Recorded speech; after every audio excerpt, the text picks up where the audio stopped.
Hello everyone, welcome back to my channel. This is রূপ। তো আজকে আমি চলে গেছিলাম হুগলির শ্রীরামপুরে নিউলি ওপেনিং হওয়া ত্রিবেণী অ্যালকোভ মলে। এখানে ফার্স্টে ঢুকতে পেছন দিক দিয়ে দেখলাম পার্কিংয়ের জায়গা আছে।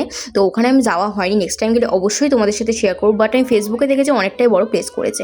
তো এখানে মলের ভেতরে ঢুকতে ফার্স্টেই দেখলাম যে কতটা সুন্দর লাগছিল, মানে কোনো এয়ারপোর্টে চলে এসেছি মনে হচ্ছিল, এতটা বিউটিফুল লাগছিল। এখানে ঝাড়বাতিটা দেখো কতটা সুন্দর। নেক্সট তোমাদের সাথে শেয়ার করবো একটা ঝাড়বাতি, ওই ঝাড়বাতিটা আরোটাই সুন্দর।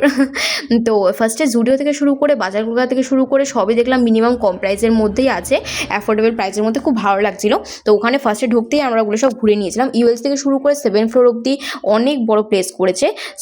সাইডে লিফটের ব্যবস্থা আছে অ্যান্ড এক্সিলেটার ব্যবস্থা তো অবশ্যই আছে। এখানে মার্কেট 99টা ওপেনিং হয়েছে দেখলাম। এখনও অনেক মার্কেটে ওপেনিং হয়নি, বাট সেগুলো ওপেনিং হলে পরবর্তীকালে আশা করি আরও ভালো লাগবে। ভীষণই ভালো করেছে, আমাদের লোকালিটির মধ্যে এত বড় 7th ফ্লোর অবধি মল নেই। তো এটা ফার্স্ট টাইম করেছে, তো ভীষণই ভালো লাগছে। অ্যান্ড এখানে কুইজের কিছু একটা হচ্ছিলো, বাট আমরা সামনে গিয়ে দেখিনি, দূর থেকে ভিডিও করছিলাম তোমাদের সাথে শেয়ার করার জন্য। আর এতটা বড় প্লেস করেছে, ঘুরে ভীষণই ভালো লাগছিলো। এখানে অনেক ফটো ভিডিও তুলেছি, খুব ভালো প্লেস করেছে। অ্যান্ড লাস্ট 7th ফ্লোরে এখানে দেখলাম লাইভ মিউজিকের ব্যবস্থা আছে, ডমিনোজ পিৎজা থেকে শুরু করে সাবওয়ে থেকে শুরু করে আরও অনেক কিছু আছে। তো তোমরা যারা এখনও আসোনি অবশ্যই চলে আসতে পারো, ভীষণই ভালো লাগবে তোমাদের আশা করি। এখানে ফটো ভিডিও খুবই ভালো আসে। তো চলো আজকে পর্যন্ত এই পর্যন্ত, দেখা হবে নেক্সট ভিডিওতে।